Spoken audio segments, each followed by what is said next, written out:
এই মুহূর্তে দেখে নেব তোমার মনের মানুষটির মনের কথা, শুধুমাত্র তোমার জন্য। কি ভাবছেন উনি তোমাকে নিয়ে?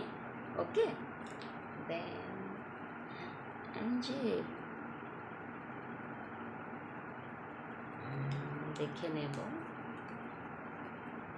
তোমার মনের মানুষটি একদম মর্মাহত। কি হয়েছে?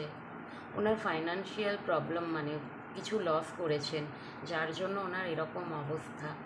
ঠিক আছে, উনি হয়তো কোনো জায়গা থেকে রিজেকশন পেয়েছেন।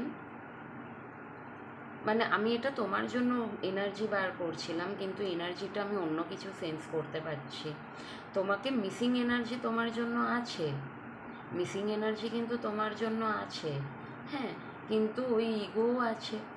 ইগোর জন্য তোমার সাথে হয়তো নতুন করে কিছু সম্পর্কটাকে শুরু করতে চান, কিন্তু একটু সময় লাগবে। এম্পারারের কার্ড এসে গেছে, তো উনি তোমার এম্পারার হতে চান, কিন্তু একটু স্লো। এম্পারারের কার্ড সবসময় হয়, মানে হবেই, আসবেই, কল করবেই, কথা বলবেই, সব কিছু, কিন্তু সময় লাগে। একটু সময় দাও। পার্টনারের দিক থেকে তুমি যদি কল মেসেজ চাইছো কিংবা সম্পর্কটা শুরু করার কথা ভাবছো, অবশ্যই শুরু করবেন উনি। ওকে, চলো টাটা।